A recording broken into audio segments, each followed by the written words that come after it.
and then we're going to go into executive session. I am going to, not seeing Steph, I'll read the motion to go into executive session.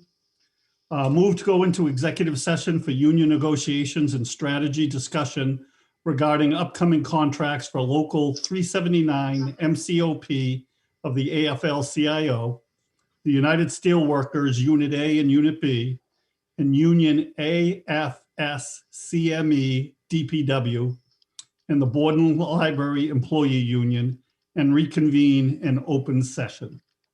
Second. All right, any further discussion? All those in favor, roll call. Chris, yes. Mark, yes. Ed, yes. Leah, yes.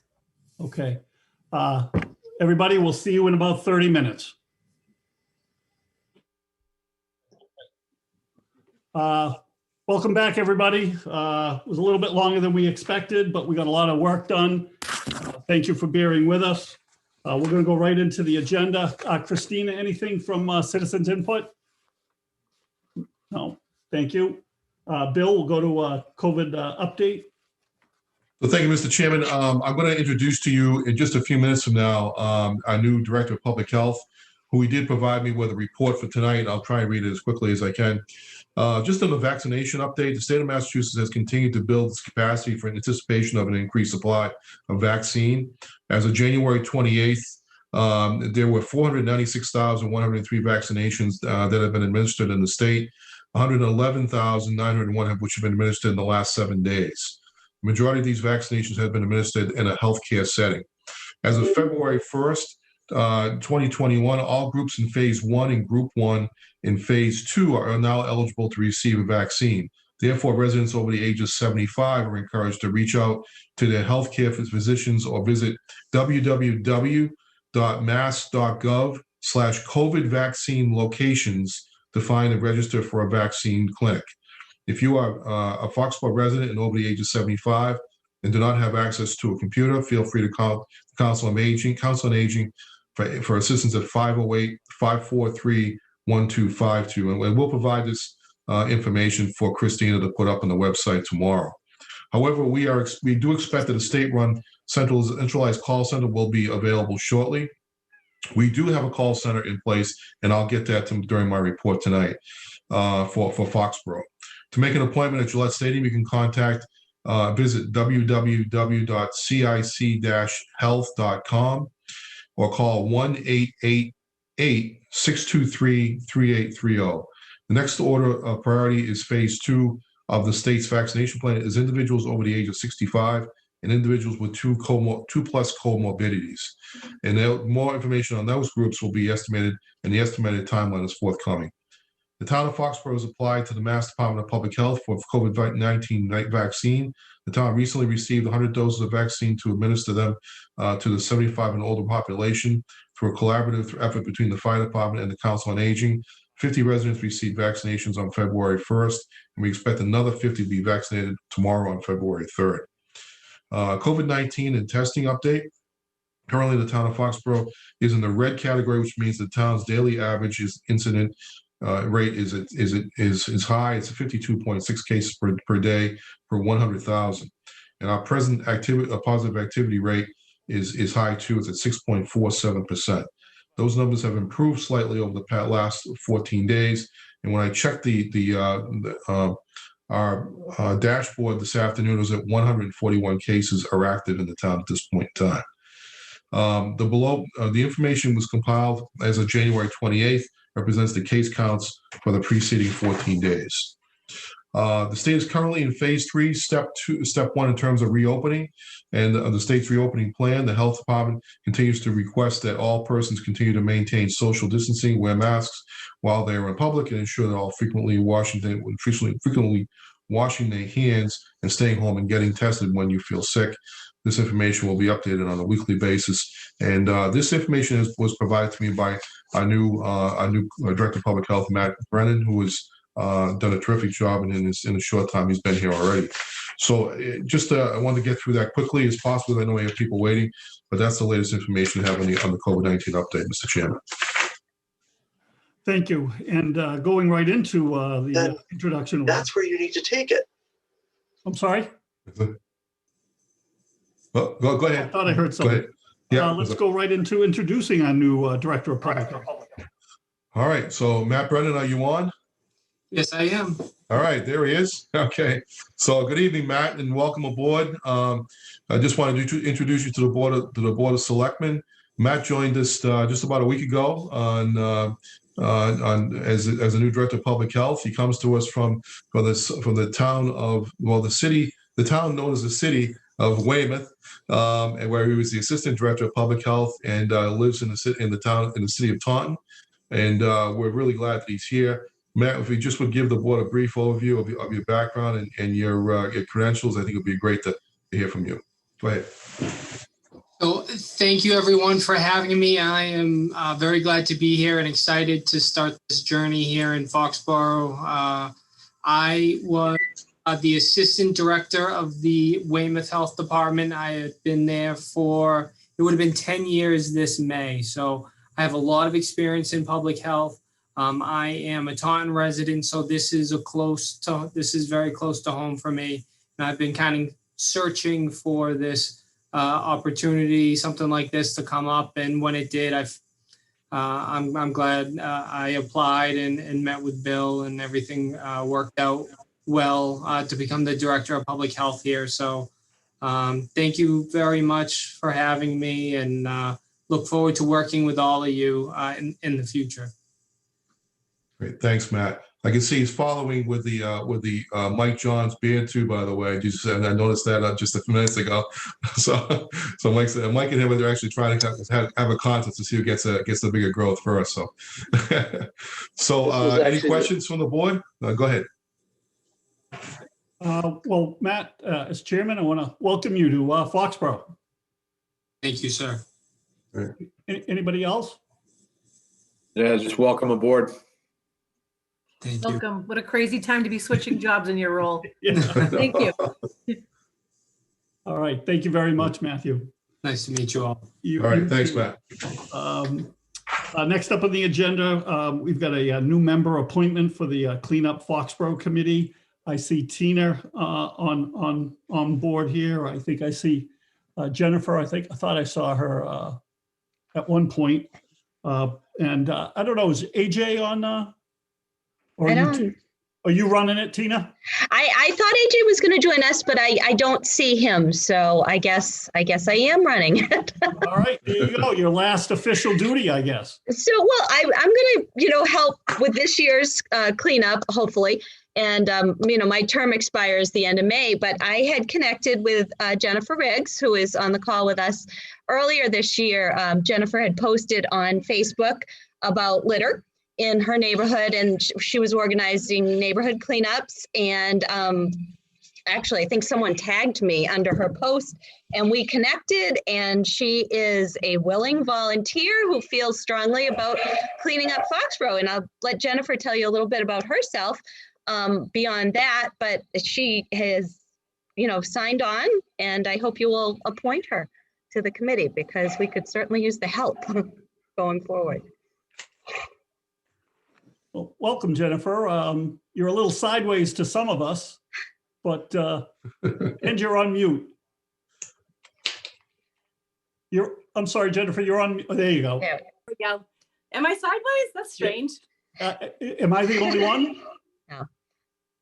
Okay, here, how's this? There you go. Well, I'm not sideways from me, so I don't know what I've done wrong. But anyway, I am Jennifer Riggs. I've lived in Foxborough for about 4.5 years. I've done smaller scale cleanups in other towns, typically towns that my friends live in. Their town has a cleanup, and I'll, go join them and do some cleanups. And as Tina said, I started a Facebook group a few months ago to try to, do the same thing here in town.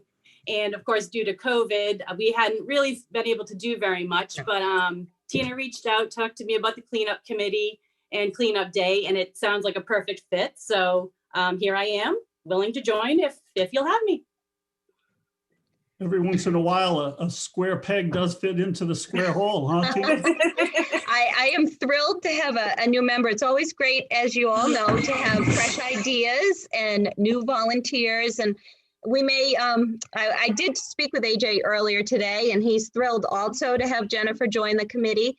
And I think, fresh ideas, we're going to probably, under the circumstances, have to do some reimagining of what our traditional event looks like. As you all know, Cleanup Day started in 2012, and it was Jack Otholet's idea, and AJ jumped right in, and I came on board in 2014. So last May would have been our 8th Cleanup Day in Foxborough, and as you know, we had to postpone it, and then we had to cancel it for this year under the circumstances. But we are hoping, we were kicking around dates in, May 1st or May 8th, depending on what is going on in town, to at least have the cleanup. We may be able to have our traditional gathering. We may have to do we're going to reconfigure the website so that the signups are, online and are a little different than we've done it in the past, and that you may get your route online. But AJ has someone working on that, and love to get Jennifer's ideas on that. We're going to collaborate a little further, but we're thinking more about maybe even a drive-through, pick up your bags and gloves and go. It's unfortunate because it's always been a really great community event where, we have a great cookout, and Foxborough Fish and Game has always done the barbecuing, and, it's been a wonderful community event. And I think we can still have our sense of community, but, since we have no certainty that we'll be able to have a gathering, usually we've had between 200 and 400 volunteers over the years. So I don't see that we're going to be able to do that kind of event this spring, but that's where we're at. Does anyone have any questions for me or for Jennifer? Open it up to the board. I'm good. Just want to say thank you, Tina, for again, being part of this. And I think it's great that you have the chance, knowing what's going on. Like last year, it was just like, okay, canceled, because, so now you guys have had time to say, Yeah. Hey, how can we still hold it and do with COVID rules. So Right. thank you for still hanging in there. Well, thanks, Stephanie. I mean, I think, if you drive around town, there is a huge need, as Jennifer pointed out in her Facebook post, and, skipping this year's cleanup. And I don't know what's going on around town, but there is a definite need for cleaning up and pitching in. And we have a great community, and I'm confident that we'll get the help, and we'll be able to.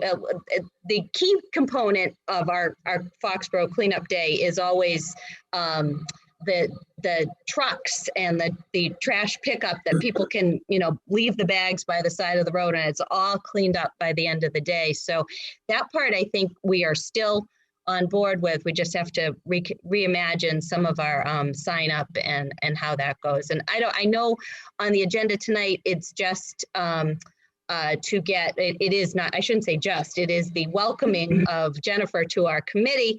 But if we could get on the agenda to set a date in either May 1st or May 8th, depending on a future meeting, that would be great too, since we're. When are you looking to come back in front of us, Tina/Jen/AJ, wherever you are? I think we have time, sometime within the next month, maybe. Okay. Sometime in March, perhaps. We'll figure out one of the 2 days in March. Yeah. Christina, maybe put that on your tickler file. Okay, great. Thank you. And if Christina could just keep an eye out for what other, I know we're in this weird COVID time, so I don't know what else is percolating, event wise for those dates, but we usually try not to do, huge events not that it'll be a big gathering, because it won't.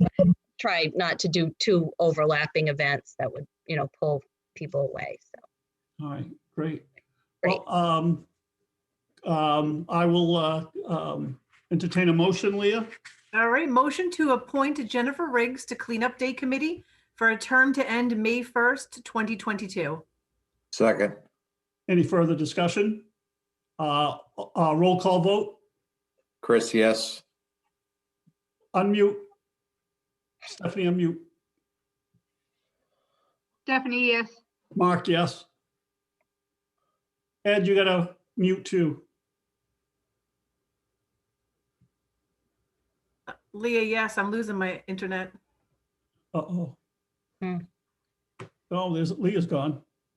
Leah, yes. Okay. Ed, unfortunately, you're on mute. Can you unmute and say yes? There you go. Yes. Okay. Congratulations, Jennifer. You'll be meeting in front of us sometime in March. Sounds great. Thank you so much. Thank you. Thank you, Jennifer. Bye-bye We'll now. talk soon. Thank you all so much. Have a good night. You too. Bye. And Doc, my internet's a little unstable right now, so I just find sometimes if I leave my camera off, it might work a little better just while it catches up. Okay, sounds good. Next up is a presentation DPW Director on stormwater utilities. I think we have everybody on board. Chris, I guess you're up. Give us a little presentation. All right. Hello there. So I'm actually going to turn this over to Lance pretty quick.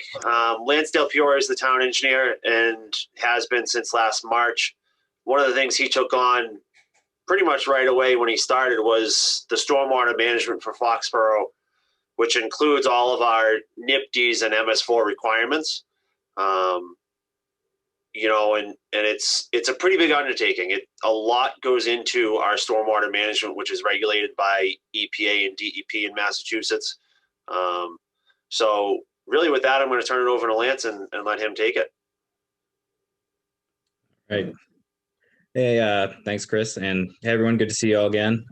So like Chris said, the main reason we wanted to have this agenda item tonight was just to kind of start a discussion regarding some of the growing unfunded mandates that are coming from the state and federal government, in particular the MS4 permit with increased street sweeping, catch basin cleaning, BMP construction, and other requirements, but also some of the other major infrastructure requirements such as dam maintenance that are all kind of competing for budget. And, you know, something that we're trying to constantly negotiate and try to find the best way to address is, you know, how do we fit these things into our budgets?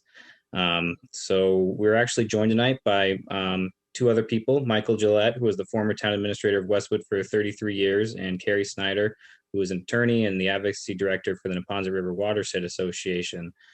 They both have significant experience in how other communities are trying to, you know, negotiate these growing financial pressures, and you know, they're going to give us a brief presentation. So just some information that I think, you know, would be helpful to the board, and you know, maybe something to consider as we sort of negotiate this in the future.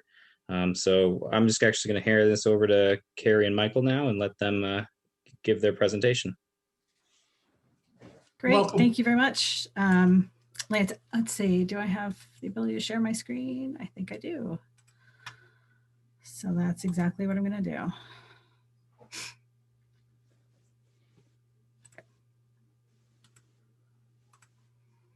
All right, so thank you very much for having us tonight.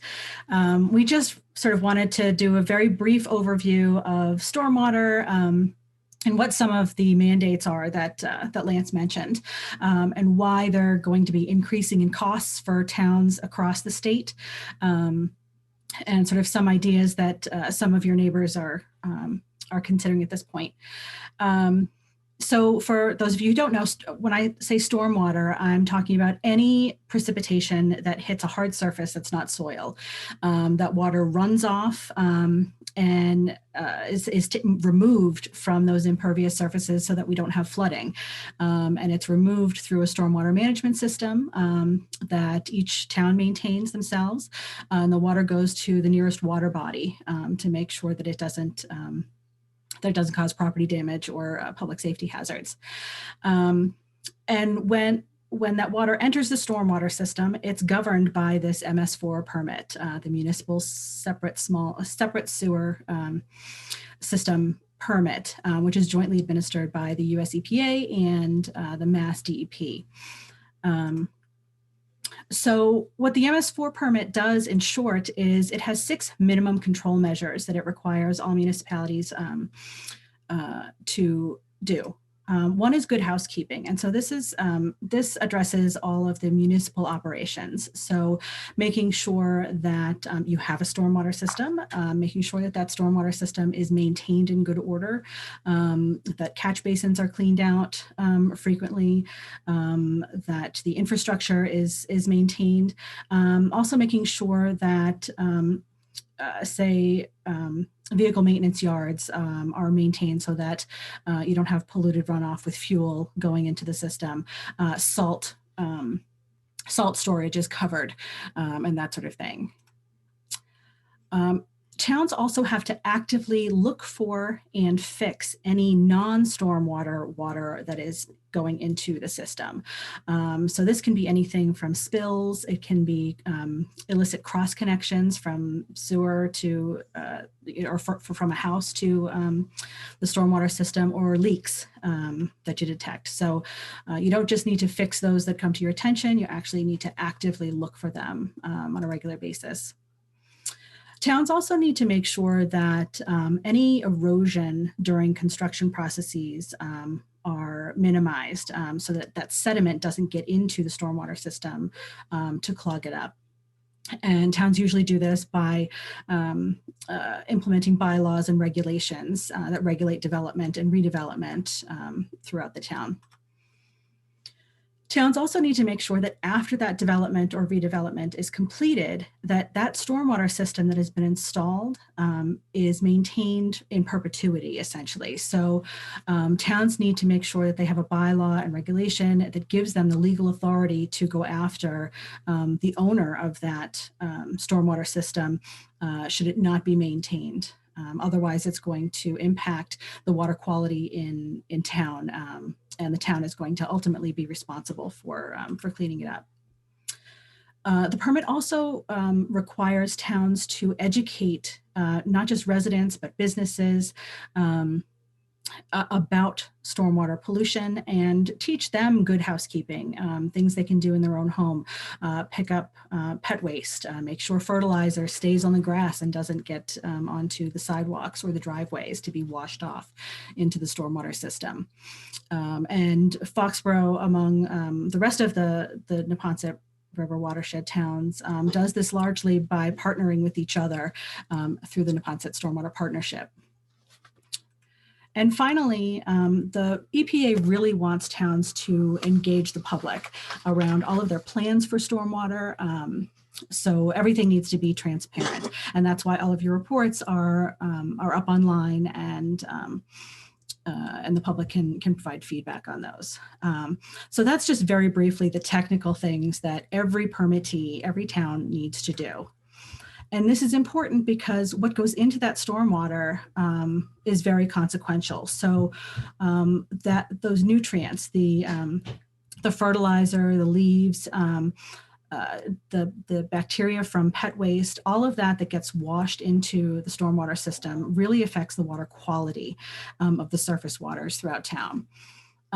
Additionally, it affects water quantity. If you have a big storm like we're getting with climate change, in the lower left, you see a picture. This was just from June in Norwood Center. They just got deluged with a huge storm that dropped a ton of water in a very short period of time, and it completely overwhelmed their system. It caused significant damage, and Norwood Hospital is still closed due to the flooding damage that happened there. So stormwater really is impactful throughout town. And the costs are rising. As I said, climate change is bringing more extreme precipitation events to our region.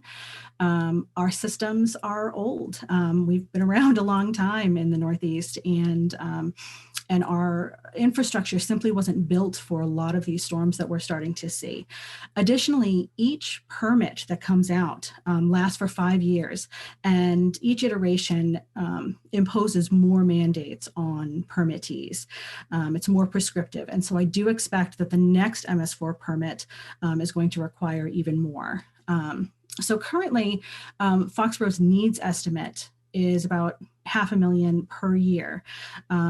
And that's really only going to increase, and that's a huge, that's significant in terms of the town budget. I was also going to say, and it's sometimes difficult to figure out exactly what is in the budget. We don't think of stormwater costs as a separate thing. It's sort of embedded in DPW and other departmental budgets. So sometimes it's difficult to get your head around how much it costs. So the way towns typically fund stormwater operations is through property taxes. But as you know, property taxes are in demand. You've got competing departments who need that funding. And there's a limit given Prop 2.5 on how much revenue you can get from property taxes. There are some state and federal grants, but those are very limited and typically are applied to a single project and a single time. There are bonds also geared towards specific shovel-ready projects, but they often require that you repay them. And then what some towns have done, and what some towns in the Neponset watershed are considering, is a stormwater fee or an enterprise fund specifically dedicated to funding stormwater operations and capital expenses.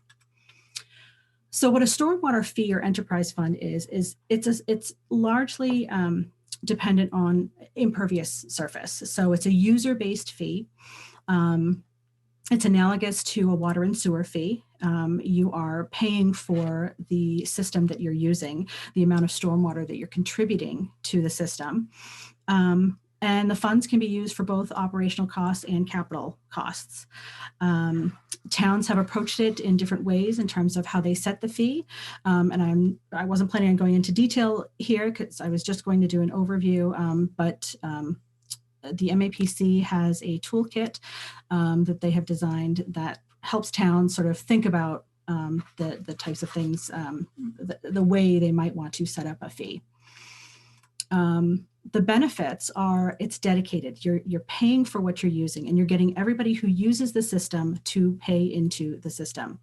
And it frees up some of that general fund for those other departments that need the money. You also get tax exempt properties who are not paying into the property taxes, but are still using the stormwater management system.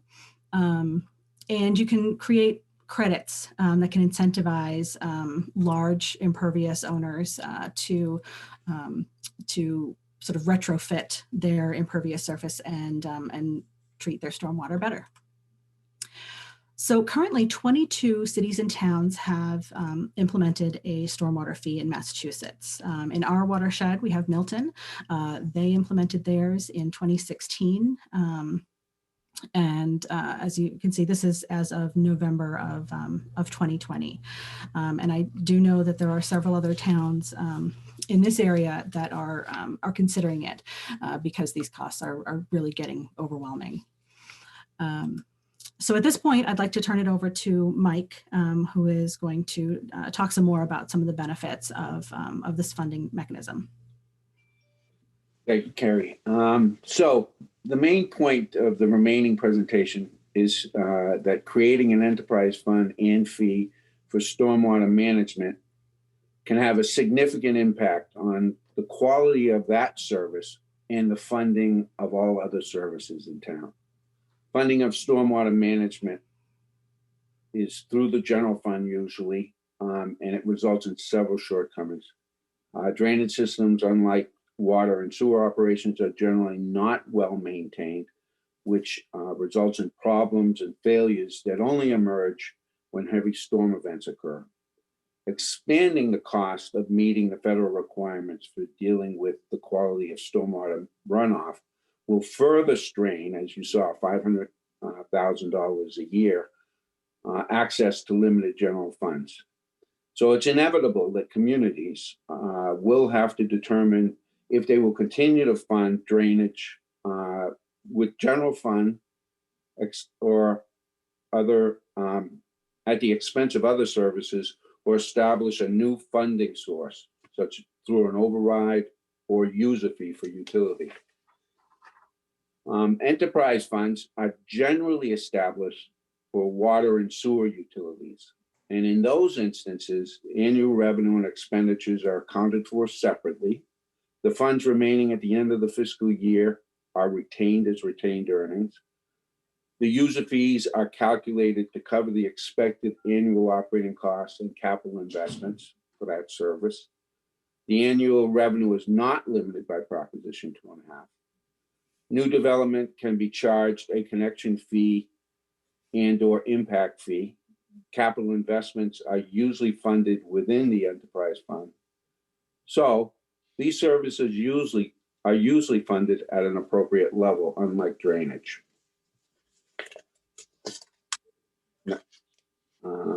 Communities today and in the foreseeable future are confronting financial shortfalls. The pandemic, as you all know, has negatively impacted most local economic activity, reducing local receipts, and it has positively impacted the cost of services, especially education. This has resulted in an increase in competition for more limited resources, which in the short run is often dealt with by limiting capital investments and imposing constraints, especially on non-essential services or services like drainage, which are below the ground and can't be seen. Within a year or so, new sources of revenue or real service cuts must be identified and made. So, contrary to conventional belief, a budget crisis might very well be the most favorable time to create and implement a stormwater management enterprise fund and user fee. It would separate not only the increasing annual cost of meeting the federal stormwater requirements, but it also separates out the existing annual operating cost of maintaining and investing in a drainage system from the other general funded services. So it ensures that communities not only have a method of meeting the increasing federal requirement costs, but it results in actual improvements in the maintenance of the investment in the drainage system and frees up funds for other services. It opens up the opportunity to justify and impose connection fees and linkage fees on new development as well. Milton is a case in point. They're the only one in our region or in the Neponset River watershed that has implemented a user fee and enterprise fund. Several years ago, they were faced recently with a budget shortfall, and they had to decide whether to cut services or identify a new source of additional revenue. In the years leading up to that budget deficit, the DPW director had been preparing the town for the growing costs of the federal stormwater requirements and the possibility of imposing a drainage fee on impervious surfaces. The fact that it had been discussed for all those years and could be imposed on not-for-profit entities like Milton Academy and Beth Israel Hospital that are generally exempt from taxation, therefore they weren't participating in the costs and in the revenue stream, proved to be a major selling point in the adoption, allowing Milton to avoid at least 1 year of a general override, and it lowered the amount of the override actually sought the next year. So moving forward, and I don't think it's been mentioned, I'm now a Foxborough resident. The recommendation that Foxborough that would be made for Foxborough would be to educate itself on the drainage studies done by MAPC that were just mentioned and other communities like Milton that have implemented the option for creating an enterprise fund and fee for funding their stormwater drainage. Milton implemented a separate fee for drainage because they knew about the option when they were considering how to eliminate the budget deficit. So this presentation tonight and your discussion, public discussion about this issue could be seen as a first step in implementing this option. And in preparing next year's budget, it's recommended that the DPW director and his department prepare an alternative budget that separates out drainage from other services, which could be funded by the fee, so that the town can get a true appreciation of the cost and benefits that could be derived by setting it up as an enterprise fund and putting it on a user fee basis. Thank you. Well, thank you for your presentation, all four of you. Really interesting concept, and questions from the board. Yeah, Chris, how many water users do we have? Like, is this something where we could just say, do we have to separate? Is there a difference between if you're on sewerage or water? Or, I mean, this is what I'm getting at. Like, I mean, how many do we have? Are there like 7,000 or 8,000 or? So this kind of hits, it's a different utility. So we have a little over 6,000 water customers in Foxborough now. You know, this is something that is completely separate than water and sewer. You know, those are already set up as enterprise funds paid by the users. So you pay for however much you use, whether it's for water or sewer. You know, there are a few different methods to get to the point of how much it actually costs per user. So there's, you know, different ways to do that. Again, we didn't want to get into that tonight. We didn't want to get into too much of that detail. Okay. You know, because this is what I was going to try to get at. I mean, obviously, listening to this presentation, it's something that has to be done. So I'm like, in my head, I'm just saying, okay, so if we have 6,000 users and each user was billed $100 a year, whether it can be with your water or a separate bill or, you know, whatever, I mean, that brings you in $600,000. You know, that's why I was asking. Like, so is that what you think you guys are getting at? Is coming up with a number and just billing each user, and then that money is used just for that? It's not in taxation, obviously. It's just a cost of using water in our town, I guess. So I think that the answer is more. I mean, Chris, feel free to jump in here, but I think the issue here, Stephanie, is that it actually goes way beyond the number of water or sewer users, because this is something that affects large parking areas, large rooftops. You know, it could affect, you know, some of your areas that haven't been traditionally taxed for anything, because they have large areas where they collect water and the water goes into the system and ultimately gets treated, so or gets carried somewhere.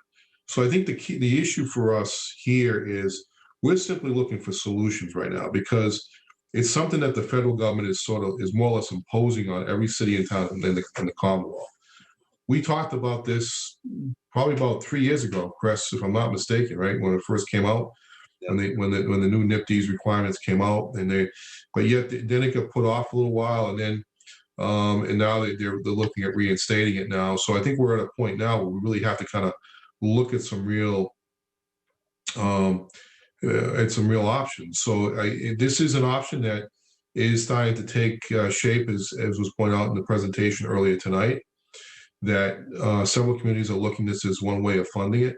So your concept is not incorrect. It's just the fact that I think it goes beyond your typical water and sewer customer. It would be people that we might be able to collect fees on.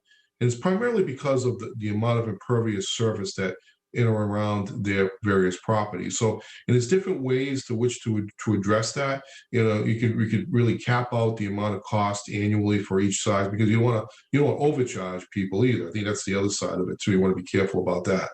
But by the same token, we need to put in a program that does make sense, because the last thing we want to do is to really start impacting the general fund and with a cost like this. We don't want to be taking away services as a result of this. The other thing, and Mike Gillette, who's great to see, by the way, I'm glad to see Mike's involved in our government here, because Mike's a very knowledgeable guy. The thing is that we got to be really careful about here is that Foxborough typically doesn't do overrides. We've never done an operational override, and we have a very limited number of even tax debt exclusions. So I think the way we want to look at this is that we really don't have that many options here. And I think that the idea of having the revolving fund makes a lot of sense to me, because you can create a situation where you have retained earnings, it can more or less pay for itself. And I think it's something that gets looked at annually, and Chris, certainly weigh in on this, gets looked at annually as to what the costs are actually coming in at. And in meantime, we're charging what it actually costs to run the system. And I think that's something it does make sense. It's strictly a small, it's like it's a sub business of the town, if you will, that we have to do. Correct me if I'm wrong, Chris. I think maybe in one of your presentations that we heard at AdCom, you spoke about this. And I think I remember you saying that, if a homeowner was not willing to help out in any way they could, that the town could actually bill them for contamination. Do you remember that conversation? That would go to the stormwater bylaw that's in place. Okay. So that is one of the components to the MS4 permit that we're required to have. Mm-hmm. So there is a bylaw in place, and that went through a few years back now, where if there are people that are contaminating the stormwater and not willing to fix it, the town has the right within that bylaw to actually go out and do that work to repair the system, to put that back in the order that should be in, and then back charge the resident for that repair work. Well, it seems that too, it's part of Kerry's presentation talked about education. So educating the people in town, whatever the reasons are that we could possibly doing it. So basically, Bill, so you're looking to try to set up just a separate fund, right? So we can. Well, I think that it's one option that's been put on the table, and I think it's one that does make a lot of sense. But I think, there may be other options that we should look at. But I think that the reason why the folks are here tonight is because they've been looking at this for quite some time, and they're seeing that that the gorilla's in the room now, and I think we need to be careful that we don't not address it, because it defaults back into your general fund if you don't pay for it. And I think we ought to be really careful about that. Yeah. Okay. Ed, I think you had a question. Yes, for Chris. Do you have any idea, Chris, how many miles of collection of water pipes that we have, and how many thousands and tens of thousands of gallons of water that could be involved through this? I do not. I can tell you how many miles of, and this kind of goes to the conversation, is that this utility, and that's really what it is. It's pipes underground. It's a utility, is kind of the forgotten one. I know that we have 110 miles of water main. I know that we have 33 miles of sewer main. I don't know how many miles of drainage pipe we have.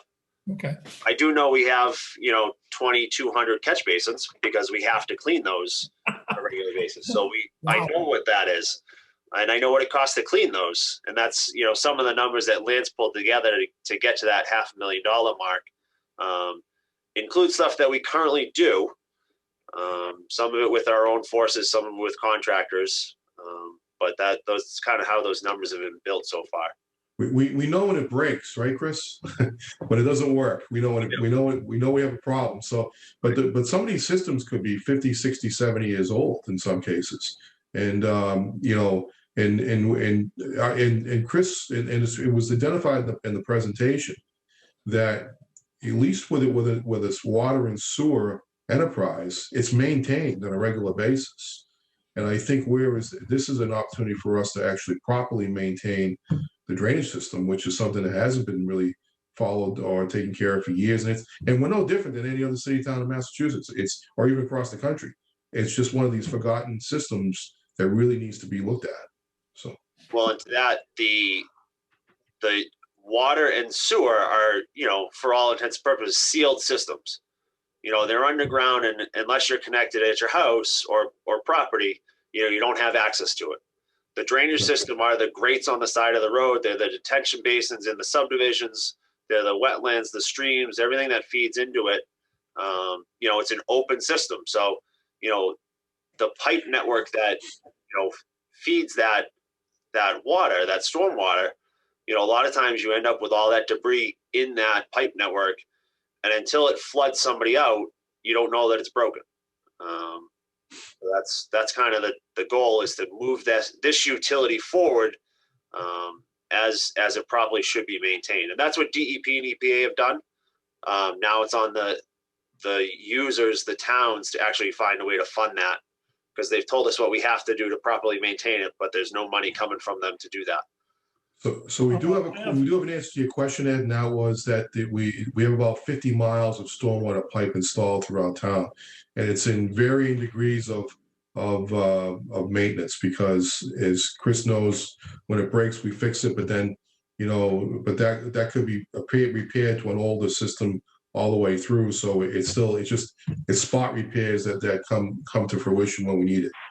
So. Okay, thank you. So I have two questions, Chris, Carrie, Mike, Lance. One would be, so this would be a separate utility that might have its own a committee that would regulate and bring to the Board of Selectmen, sort of like the water and sewer? Yes, and different towns have approached it differently, but yes, so you'd have a board that would recommend a fee breakdown, and that can be, Milton has a tiered system depending on the impervious surface.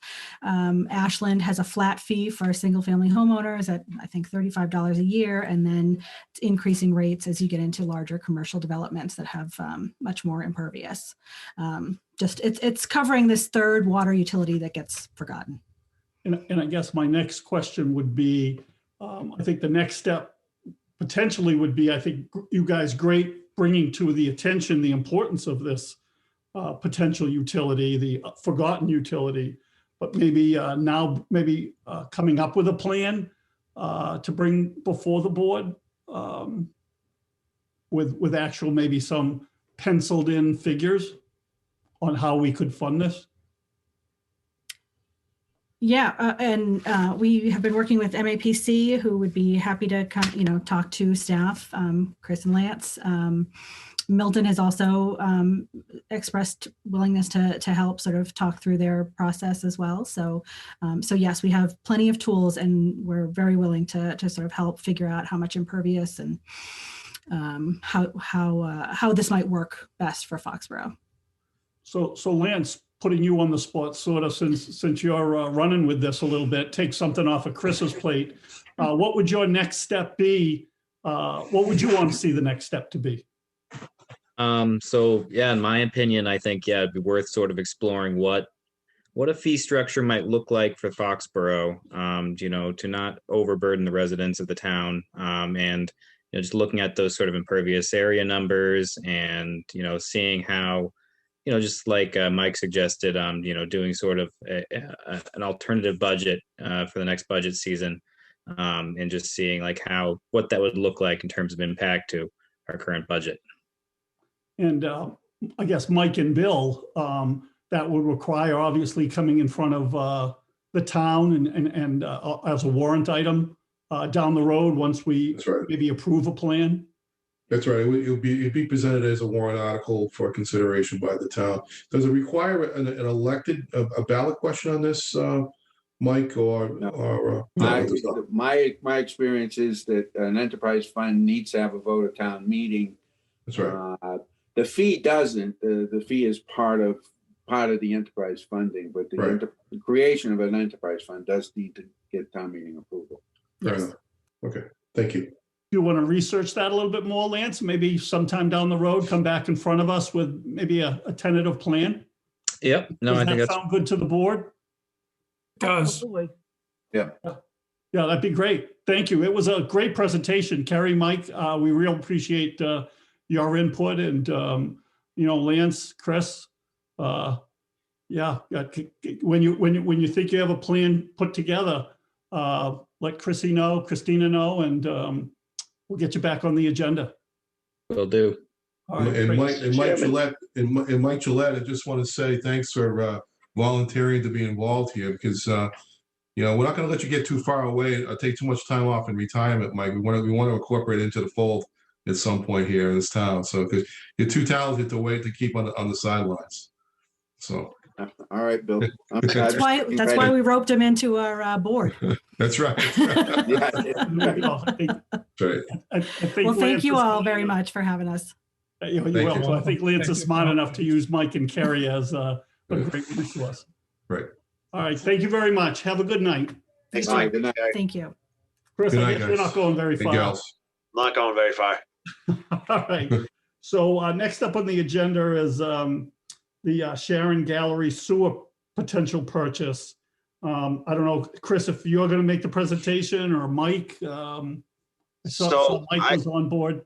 Yep. I'll start quick. So the town, the sewer department was in receipt of an application for sewer wastewater capacity purchase by 95 LLC, which is the ownership group for the Sharon Gallery project, just over on the other side of 95, on across from Shaw's on South Main Street and Old Post Road. In order for, this goes back a few years, in order for sewer to be sold out of the town boundary, it requires a vote from both the Board of Selectmen and approval from the Board of Selectmen, as well as approval from the Water and Sewer Commissioners. With that application in hand, we had a preliminary discussion last week with the applicant, and moving forward with the discussion after that with Bill, we decided to get on the agenda for tonight. I do have with me Michael Stanton, who is the chair of the Water and Sewer Commission. David Spiegel is the manager for 95 LLC, and Dave Formata is the president of on-site engineering and also the project engineer for Sharon Gallery. With that, I'm going to turn it over to Dave and David and let them go through a brief presentation on the project itself, and then we can get into a conversation about the actual application and the potential vote tonight by the board for that approval. Okay. Okay, David. So good evening, everyone. As Chris mentioned, I'm David Fumato with On-Site Engineering, president, and we are working as the wastewater consultant for 95 LLC. For David Spiegel, who is the manager and also on at tonight's meeting. If there's the ability for me to get access to sharing my screen, I can. I have a few slides that I can put up to kind of go through the project and give everyone a little understanding of where we're at. Yeah, you should be able to. Okay. While we're waiting for that to come up, has the Water and Sewer Board met yet, or is this kind of the first step with the Board of Selectmen?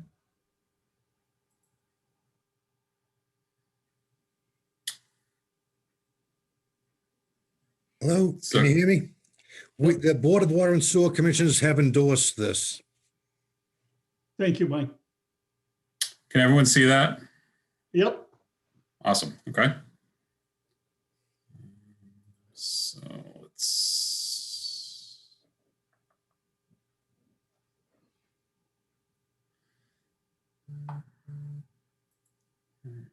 So that's not it.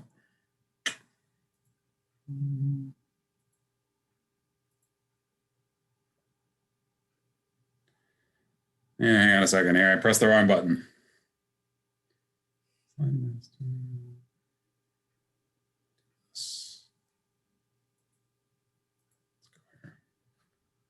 think it's on the top left, David. Yeah. Over Slide Master. You want to do the Yeah, presentation? go to Slide Master. I think that'll help you get back to where you want to be. There we go. Yeah. Above that.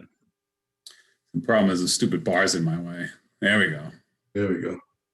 Close master view. There you go. Yeah. The bar for Zoom was hiding that button. So you want to go Okay. to slideshow up above, and then hit slideshow. Yeah, there you go. There you go. There you go. So, and From the beginning. There you go. We good? Yep.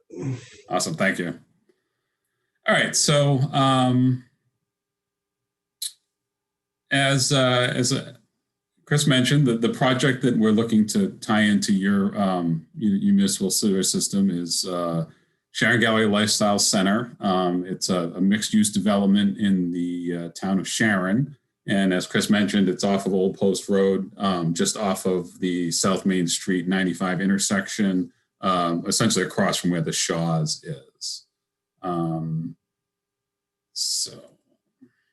As I mentioned, I'm David Fumato, Principal of Onsite Engineering, the wastewater consultant, and David Spiegel, who is also on the call to answer questions and participate in the discussion, is the manager of 95 LLC, who is the applicant looking for sewer capacity.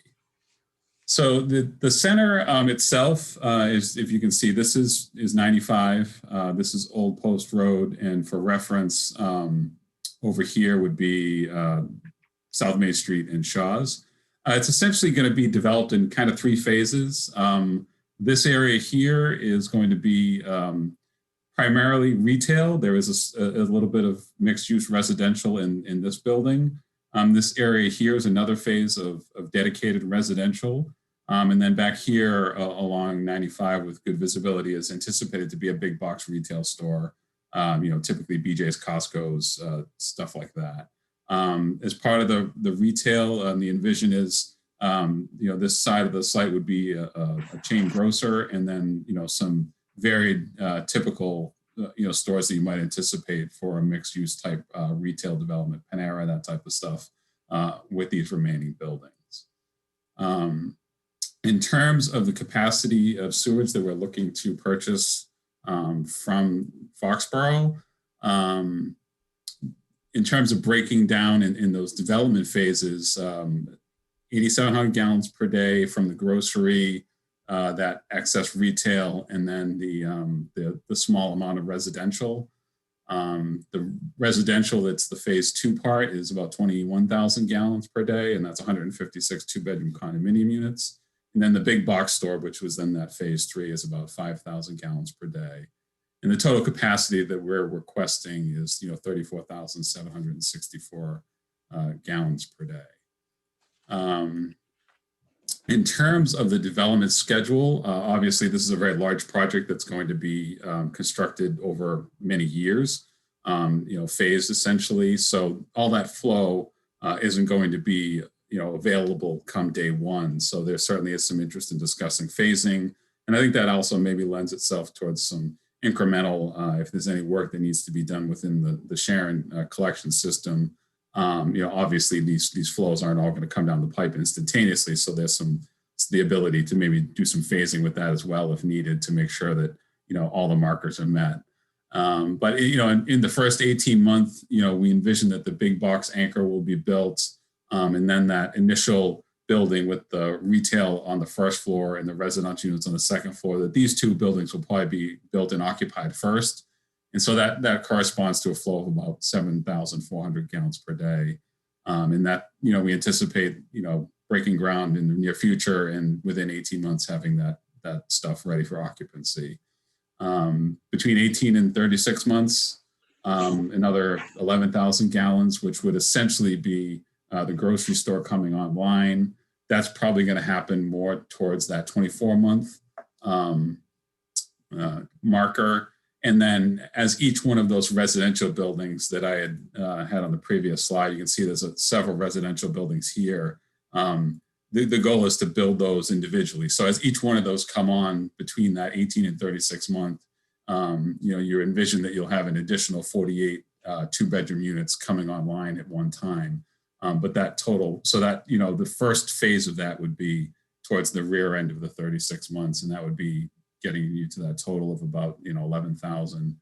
And then as the remaining 48 units of buildings are constructed between, 36 and 60 months, and then the remaining retail buildings are construction and occupied, the remaining 16,400 gallons would be necessary to be available. Excuse me, Dave. Yes, go ahead. I'm sorry. Can you just make your screen bigger? It's hard with just the one slide, please. Thank you. Sure.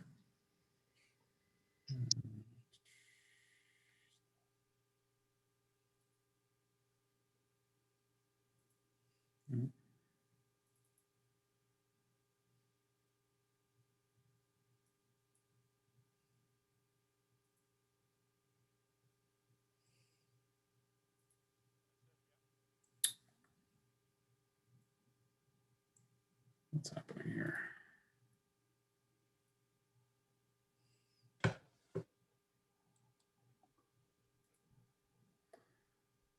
Let's try that. There Does you that go. help at all? There's a way to.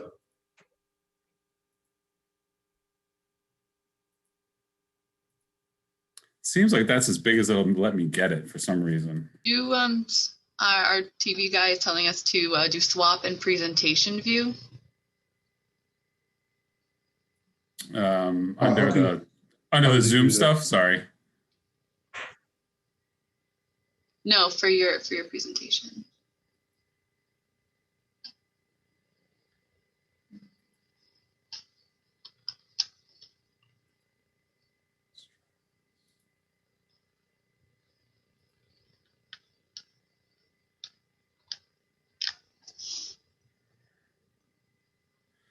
Let's try this again.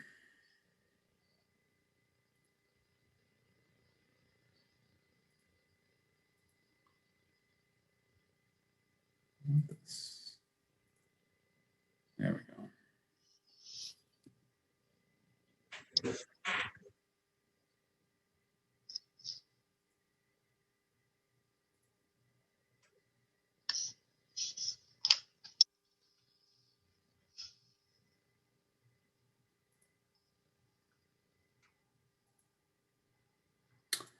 So are we back into that? No. No. You want the share screen piece?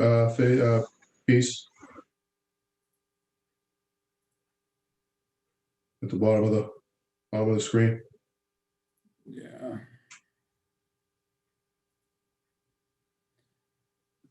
Come on.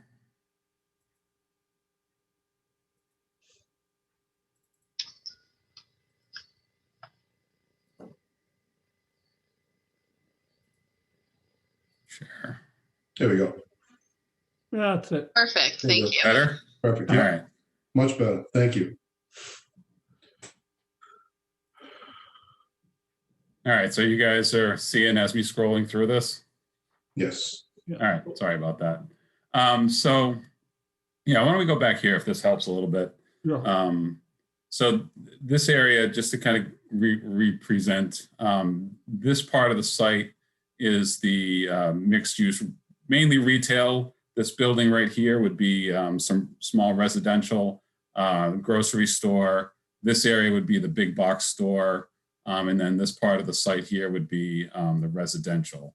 So, you know, in terms of those phases, again, the grocery with the retail and the mixed use is about 8,700 gallons per day. The condominium units are going to be about 21,000, and the big box anchor retail is about 4,900 or so. So that's where we come up with the total capacity of 34,764. Excuse me. And then in terms of the phasing, in 18 months, the retail, as well as the residential dry retail component, those would be first. One of the residential buildings in the grocery store would be next to between 18 and 36 months. And then the remaining 108 residential units at 48 units per building, and the remaining retail buildings, B through E, would be constructed to round out the project between 3 and 5 years. In terms of the connection, so this is the site again. So here's 95. Here's South Main Street. This is the Shaw's Plaza. This right here is Old Post Road. So again, developing this would be the area of the big box store on the site. This is the area for the grocer, essentially 180 degrees flipped. So we anticipate some form of collection. Right now we have it shown as a pump station here. This is yet to be finalized. But essentially the thought is that this flow from the site would be pumped through one large pump station all the way through to your existing municipal system in Sharon, which this is Reeves Road and this is Gavin's Road. So there's a manhole, the terminal manhole for your collection system is right here. So the idea is that, pump down Gavin's Pond Road to this location. It's about approximately 1.4 miles total. And we anticipate that obviously this station would be sized, constructed, and be capable of providing flow for the entire project, but the initial flow would be on the shorter side of things. In addition, there's been some discussions with Chris and his group about possibly working on phasing and storage depending upon the conditions of the downstream sewer system, which are going to be looked at by us as well as within town, within Chris's group, to get a sense for capacity and whether or not the flow rate that you would need to maintain velocity in this force main is going to cause any problems within within your system, both in Sharon and in Foxborough, and how to mitigate that. So obviously there would the plan is to have no net impacts on the existing infrastructure in town, and if there are, to address them prior to having any flow connected. And so with that, just turn it over to discussion and questions. And certainly David is also here if there's any questions related to his development and stuff that's going on with Sharon. Thank you. So, I was just thinking with Chris too, like the presentation's great, but I think we're taking, at least for my mind, to understand it, why there's the request. Like, so I kind of need to know that in order to follow the presentation. Yeah, so I apologize for not saying that early, because I was thinking about this as you were making the presentation. Why is it in front of the Board of Selectmen? So here's what, back in 2015, if I'm not mistaken, Chris, if you can interject it, but I think it was 2015 where the town made a change to its charter, actually, that says that if in fact the town wishes to sell sewer capacity outside of the town's borders, that it requires a joint approval between the Water and Sewer Commission and the Board of Selectmen. All right, so that's the reason why it's in front of you tonight for consideration, is that, and the reason being for why that was done was because there was concern that, obviously the Water and Sewer Commission are interested in selling capacity because they have it to sell at this point.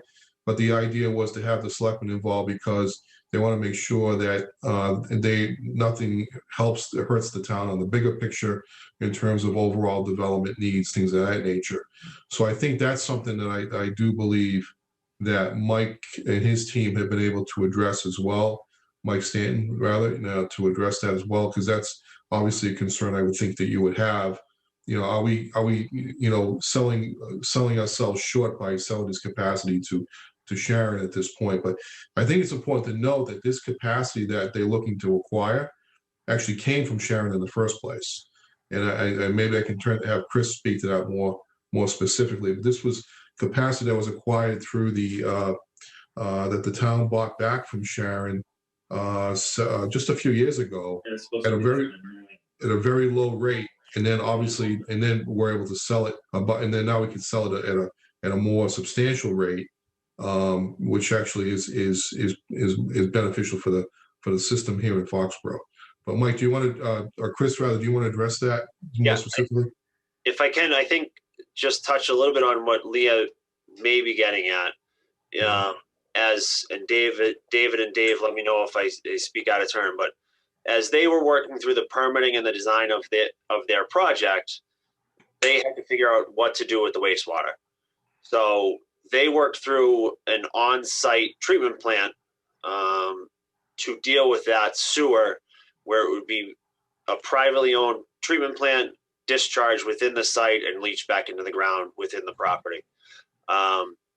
As Foxborough has had sewer available now with the expansion of the treatment plant in the MFN sewer district,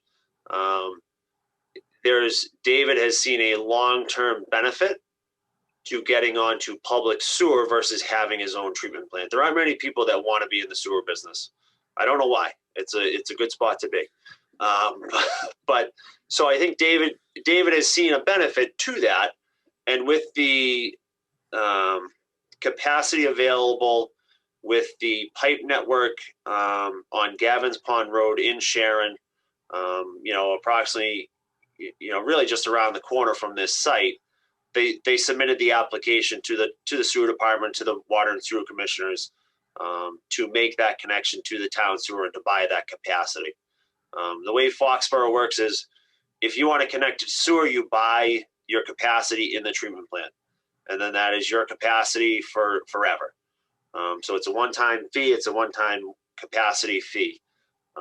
So I think that's why they're in front of us, Leah, and why they've submitted their application is because they've seen a benefit to actually connecting to a municipal sewer system. And why not Sharon? Just sorry if it's a dumb question. Sharon doesn't have sewer. Okay. Any of the sewer that is in Sharon is actually connected to the Foxborough system. Okay, thank you. So that all makes it make a lot more sense. Yeah. So I think to that, then going back to Bill's point, something that, that the town put a lot of work into was joining the sewer district with Mansfield and Norton. It was a big undertaking that started well before I got here, and is running very smoothly and very nicely. I just got off a commission meeting with them before this meeting, and when that happened, the plant was expanded. The town of Foxborough gained 170,000 gallons of sewer per day. That has all been reallocated within the confines of Foxborough. We have a land use control document that DEP required us to put together that says, where is all that flow going to be dedicated within Foxborough? So that 170,000 gallons by that land use control document stays within Foxborough. We also gained almost 270,000 gallons a day of Title V capacity. So what happened when you design a septic system, when you were buying sewer prior to this agreement, you bought per DEP Title V rates, which are 110 gallons per bedroom per day, which is way more than anybody actually uses. So Foxborough sells sewer capacity at actual flow rates, which is about 65 gallons per bedroom per day. We actually gained all of that excess capacity back in the treatment plant. On top of that, Cannon Forge, when they developed their system and the property within Foxborough and Sharon, they bought sewer and they ended up buying more than they ever were going to need. So in that agreement, the town of Foxborough had the right to buy that sewer capacity back from Cannon Forge. And we did that a couple of years ago at roughly $4 a gallon, which was the contracted rate, which is what they bought it for originally. So that was 60,000 gallons a day. And a large amount of that actually did come from Sharon originally, as Bill was saying. So, as far as, capacity goes, we have right now almost 500,000 gallons of capacity per day. We have earmarked we have actually sold almost 50,000 gallons of that to date.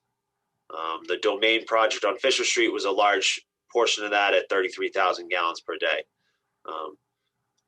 Going to how that project is being funded, and Mike can step in on this, the plant expansion for Foxborough is $5.25 million capital project. So that is Foxborough's share of that plant expansion. And the way that Foxborough is paying that off is by selling sewer capacity. And that was something that Mike stands behind, and that was what he fought for, was that they would not put that plant expansion on the back of the existing ratepayers, because there aren't that many of them in Foxborough. We have less than 1,000 sewer customers in Foxborough. So that was something that they could not undertake, on the backs of the existing ratepayers. So basically, we're in a position, and the board is in position to sell sewer. And in order to pay off that $5.25 million, we need to sell $3.5 million more. Yeah, we need to sell an additional $3.2 million worth of sewer, which I think is the major reason why the board supports this application and connection from outside of Foxborough. And moreover, it doesn't hurt the future capacity of the town either, Chris, if you could just speak to that, because I do think that, we've got the downtown, we've allocated capacity for the downtown development, so that won't hurt that project. There's other projects that we've identified that are already permitted or in the process of being permitted that are already that have capacity as well identified. So there's no near or long-term concerns in terms of capacity that we would be giving up by selling it off in this way. So you want to speak to that, Chris? Yeah, so we have, one of the concerns, and this is, sits in the master plan, it sits in the CWNP, which was done in 2005. It sits in the land use control document. We have allocated flow to Uptown. Did I get that right, Leah? Yep, not downtown. Flows So, up. Uptown. 29 Wall Street, which is a residential project which has been permitted through planning board. Kingswood Common, which is the Lynch property on the corner of School and South. The Firehouse Brewery and Apartments. We actually have the Foxborough Housing Authority down on Walnut Terrace, as well as capacity allocated for Chestnut Green. Because again, when Chestnut Green developed and Vinco developed that property, there was no sewer capacity available. They have one of these package plants, one of these sewer treatment plants, and they don't want to be in the sewer business anymore. So they would like to buy capacity and get into the town system. And then because, in talking to Paige, I wanted to make sure that we have flow allocated for the future Foxborough Housing Authority project on Walnut Street, down by 140. So all of that flow, that potential flow is just shy of 80,000 gallons a day. That plus what we've sold, we still have 370,000 gallons per day available to us. And that's where this, allocation would come out of. It would reduce us roughly just shy of 10%, but still leave us with over 300,000 gallons per day to sell beyond the projects we know are in the near future, within the town of Foxborough. And Chris, what would this bring in financially for us? This is about $1.5 million. So that'll get rid of another big chunk of that $5 million Correct. Hit we have. Correct. Does that come off the $3.5 million, Chris, or is that the so we come off, so it'd be down to about $2-point-something million at that point? So if with what we've sold so far, we've sold 2.1 million so far of that 5.25. So this would come off of that and leave us with roughly 1.6 left. Okay. So this is a long-term bond. This is a 30-year bond, and we've made some from where we thought we were going to be at this point in time. We've done very well. Like I said, the domain project took a large portion of that right off the top. But to Mike's, Mike and I were talking that, at some point in time, the burn rate of what we have sold is going to run out, and if we can have this ready to go, it just gets us that much closer to that $5.25 million, which, to be honest, when I retire, I'm hoping that that's paid off. So, Yeah, so this definitely has been the plan all along to use this excess to sell it off. So, I have no issue with that at all. Leah? Unless Can the DEP limit what we use per day? So just because we have capacity, can that change at all? Just thinking forward? not on the sewer side, no.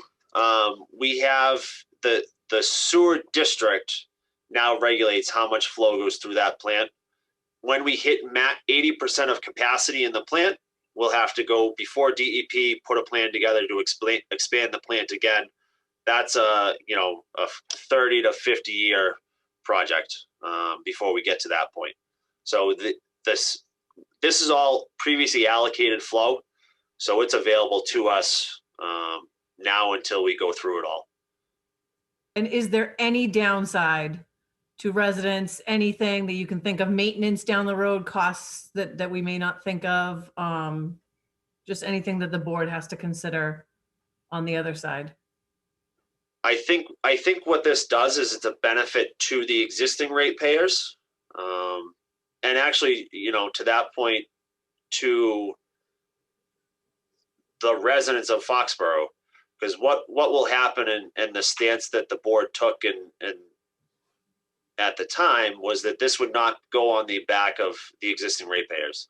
So if we don't collect the $5.25 million, I don't think that defaults to the sewer ratepayers. It defaults to the town. So then that takes a toll on every resident within Foxborough to pay that debt off. So it's a plus, having. It's a real plus. It's a real plus. Paid on. Steph? So Chris, I think you answered a lot of my questions. I was kind of surprised to see this because now, when Bill said it originally came from Sharon, did it come from Sharon or did it come from Cannon Forge? It was Cannon Forge. Summerfield is both. Yeah, that's not Sharon. Theirs runs through us. The capacity was always Foxborough's, right, Chris? Well, I think it was a combination of both Foxborough and Sharon flow. But the purchase was from Independence Forge, which is Cannon Forge and Summerfield. They have their own in Sharon. So the purchase you guys made had nothing to do with Sharon. That was Cannon Forge and Summerfield capacity. Mike Stanton, you might need to correct Steph on that. If I remember correctly, it was from Sharon. Right. One entity. It was a master plan. So the exact details of who wrote the check, it was one management company over there. So yeah, but differentiate. Yeah, but the purchase that the town made. Yeah, the purchase the town made was from Summerfield and Cannon Forge. Had nothing to do with Sharon. The purchase that was 2 years ago. I'm on the board in here, and so the purchase and we got the money. Nothing went to them. It all came in here to. Understand, Steph. I don't think we're saying that the town of Sharon is involved. This is the geographic location of Sharon in terms of where the line came from. So the capacity came from. You're right. You're true. You're correct that the money went to your management company, but it was ultimately Sharon and Foxborough's capacity that was returned to Foxborough. All right, so not necessarily so it didn't. The town of Sharon was not involved in this transaction. Yeah. Just so you know that. Yeah. The flow that was purchased all came. They were paying maintenance right on flow that they weren't using. Right. So that's why they approached us actually to get off that. Right. Would you say Cannon Forge approached you guys? Yes. In Summerfield? Right. Oh, well, I believe our management company told us the town approached us and wanted to, that's why I'm confused. I just want to make sure, I mean, not that I don't believe you, Chris. I just want to make sure the capacity will always be there for us. Because that was the first question we asked. When our board was approached, we said, wait a minute, you want to sell our capacity? And our management company said, we'll never touch that capacity.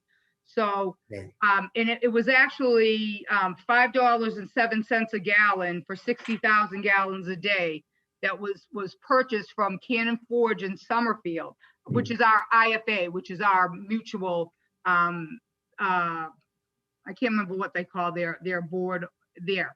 So when we were approached, we were told that the town needed that capacity and for whatever projects.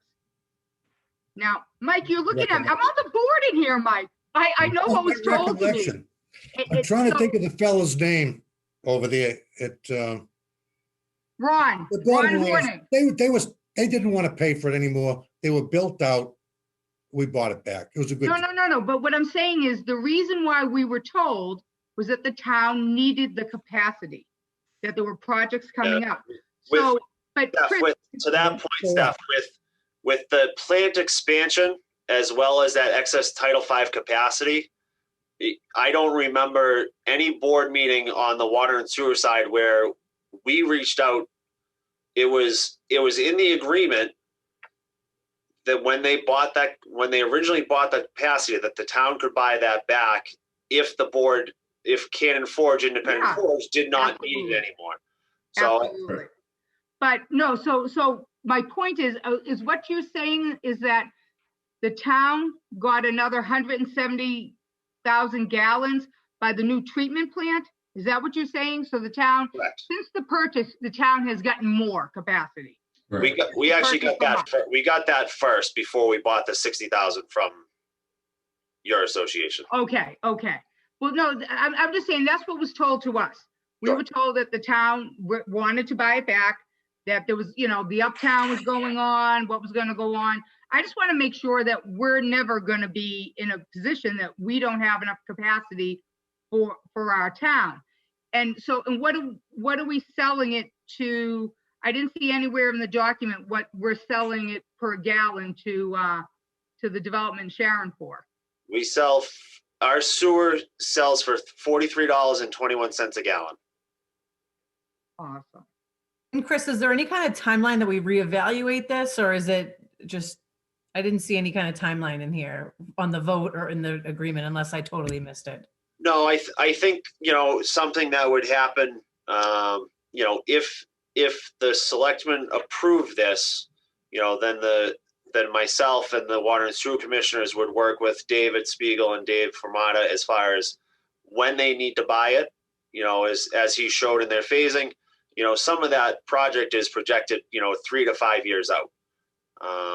It would, my recommendation, and I think the motion I submitted to Christina was that, you vote to approve the total, the 34,000 and change.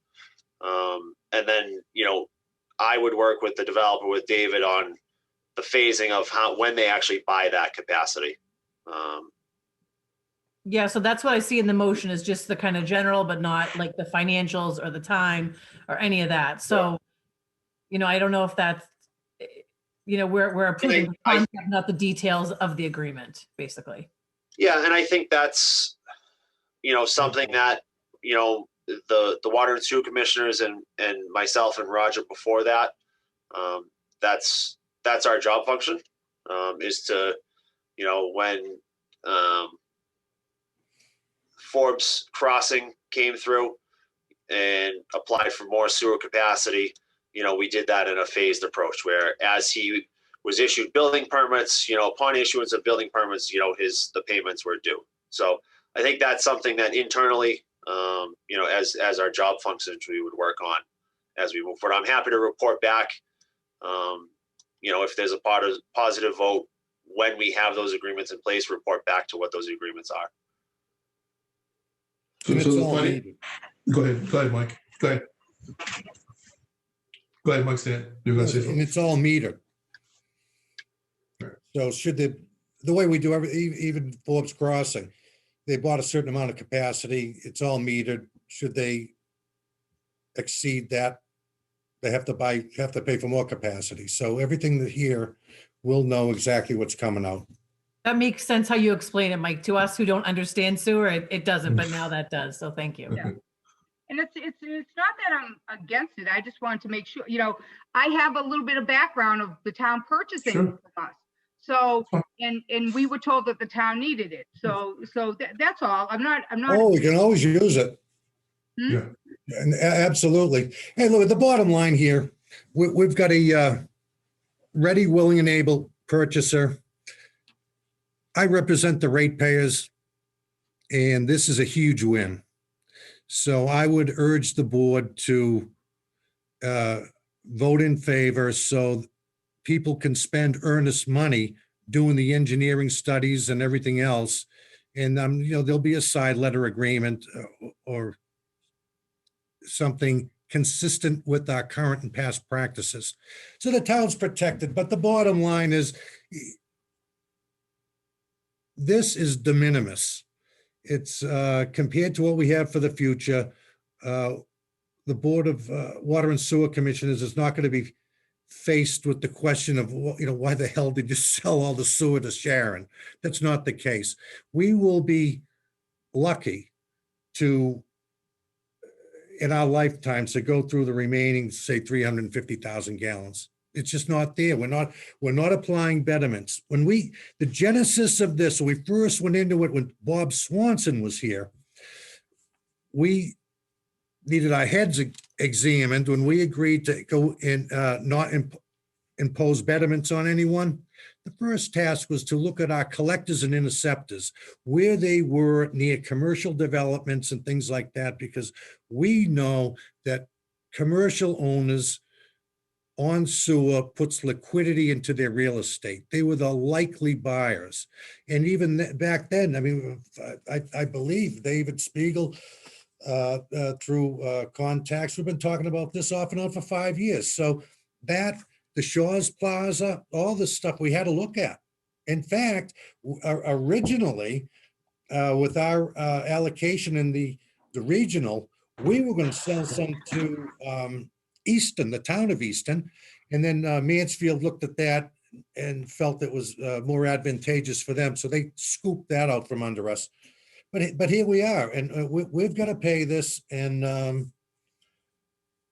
I won't rest until I have the whole, 5 million plus sitting in an interest-bearing account and protect the ratepayers. And again, we don't want egg on our face either. This sale is I think however, it's a great idea. Like I said, I just asked the same questions it's a great that I asked when we were approached.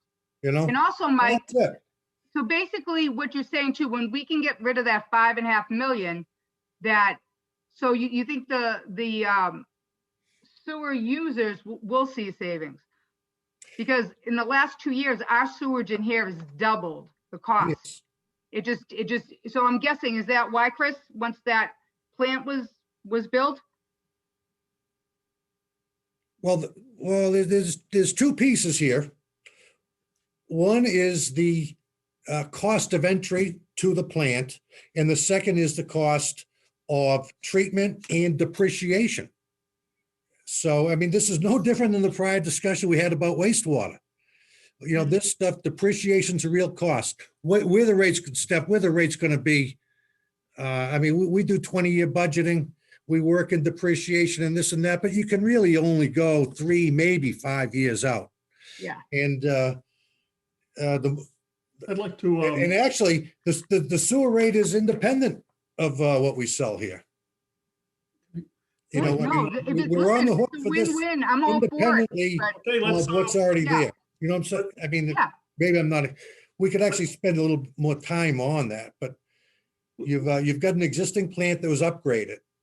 Those costs are built in to the existing sewer flow rate. But now the capital cost to it for the expansion, we've got to sell on a gallonage basis, which is what we're talking about this evening. Okay, I'd like to move the question now. Okay. Leah? All right, so motion to approve the wastewater capacity application to 95 LLC for the Sharon Gallery development located at 144 Old Post Road, Sharon, in the amount of 34,764 gallons per day. Second. Any further discussion? Roll call. Chris, yes. Stephanie, yes. Mark, yes. Ed, yes. Leah, yes. All right, great. Thank you very much, everybody. Thank you. And on behalf of the ratepayers, thank you. Now, at least we can all go forward in good faith here, roll up our sleeves and get a good result. Awesome. Thank you, Mike. Thank you. Thank you, Mike. Good evening. We're going to take one thing out of order. We have an action item. The Southeastern Regional Services Group Intermunicipal Agreement Reauthorization. I believe, is that you again, Chris? I'm still here. It's just an action item. So why don't I read it and then we can discuss? Does that work? Correct. Yep, that'd be great.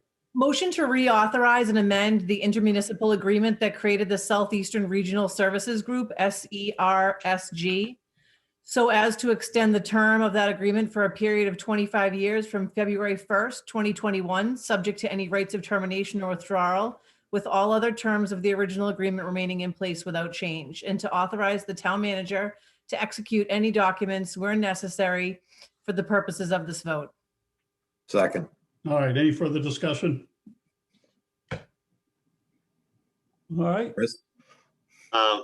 If I may, Yeah. Just quick. So just so people understand, this regional group now consists 23 to 24 towns. We're all abutting boundaries from one to the next, and it's actually twofold. So the town managers, town administrators, the management of each town have monthly board meetings, as do all the DPW directors and highway superintendents within the same towns. So, you know, we benefit from those monthly meetings, really just getting to know all of our budding public works professionals and associates. On top of that monthly discussion of who's doing what contractors are working out well, who's spending what on plowing. You know, we also have procurement done by this regional group. And that's probably one of the biggest benefits to this, the surge group. So Maura, who is the manager for the group, actually does all of our procurement for road paving. So all of the different types of road paving, super pave, the rubber chip seal, cape seal. We have all those specs. She puts that all out to bid for services on an annual basis. And when we're bidding in bulk. And we're seeing pretty drastic numbers and savings when we do that. We do that for not only services, but we also actually some stormwater stuff, our catch basin cleaning, you know, is bid out through the services group as well. So, you know, when we bid in bulk. We also bid supplies, so our salt, you know, sand, gravel, loom, all that material that we use throughout the year is bid through the same group. So that's one of the biggest benefits. The other one is that we don't actually within Foxborough have to do that bidding work. So we save on advertising, we save on time, we save on materials, and the end result is a better price for the town of Foxborough and all the towns that participate in the regional group. So I just wanted to touch base quick, just let people know what exactly this is, and kind of some of the benefits that I've seen in the last 7 years since I've been in this group. That's a good overview, Chris. Thanks. Yeah, it's a win-win. All right, roll call vote. Chris, yes. Stephanie, yes. Mark, yes. Ed, yes. Leah, yes. Thank you, Chris. Great. Thank you, Chris. Half our meeting today. There you go. I think you can go home now, Chris. Is that okay? Thank you. Hey, Chris, you got any more TV appearances? Channel 4, Channel 7? I'm shocked 7 was the only one up there yesterday. Yeah. Channel 10 was too, by the way. Yeah, they were looking around. They were looking around too. Anyway, so okay, great. Thank you. Have a good night. Great job during the storm too, by the way. Thanks for all your help. All right. Okay. Next up, the preliminary review of annual and special town meeting warrants. So this is mine, and just this is a brief overview because this is what we've seen so far. And there were actually 2 minor additions that I noticed that we're just in looking at this, we need to add. There's actually, in terms of the annual town meeting warrant, we still have the right to do it. We still can add up to the 15th, but we need to add the library contract if we get that done as well. So that'll be something we'll add to the annual warrant. But these are the 20 to 21 so articles that we'll actually do, that we do every year. A lot of them are standard operating ones. I think the ones leading up to that speak for themselves for the most part. Except for number 7 is just an amendment to the water borrowing authority, which was done for the treatment plant that was done about a year or 2 ago, which means that what needed to be done was not included in the language, was the ability to any money that came in through the sale of the bond itself, any payments to the town would then go against the bond issue itself. So I think when they went ahead and bonded that, we got such a really favorable rate. But we also got a payment back that came back as it was a I'm trying to think of the right term. It was a royalty of some sort that came back to the town that would be used right against the debt itself. So we can reduce the debt that way. So that wasn't included in the original language. We need to just amend the language for that purpose. The steelworkers A and B contracts, police contract, DPW contracts, and the library contract will have to be added to that one as well. The singular wireless language is language that we have an interest from an outside company who wants to lease space off our public safety building tower for wireless purposes. And we did that a couple of years ago with Verizon, and Singular Wireless wants to do it as well, which was put out to bid, by the way. So they came back and are looking to rent space. So we'll pick in some new revenue off of that situation as well. I think it's about $25,000 to $30,000 a year that we'll get from new revenue for the town that can go to the general coffers. The land transfer issues. This is dealing with the land downtown for the uptown rather, I should say, for the related to the fire station project, and then also the land on the there's a land transfer issue dealing with the dam project that we need to take care of. That's on West Street. We need to take care of both of those. The building code revision is one in which involves the changing of the stretch code, which is something that we need. If we're going to become a green community, we need to do that as part of our requirements. And currently, we're one of the few communities that doesn't have that, so we need to actually amend our building code to include that. The sewer district revision is something we do pretty much on an annual basis when we have new people that want to come into the system, and so we'll have to actually add, make a revision to the plan that will be done at the annual town meeting as well. The floodplain bylaw revision is something I'm not really familiar with because I've not seen the language yet, but I do believe that might have something to do with the fact that we just got a new floodplain map that came in from the federal government, and so there may be some language that we have to revise there.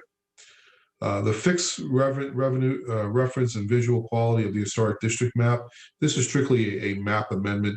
Not a significant map, not a significant change to the map itself. And then 19th is a fixed assisted living conflict.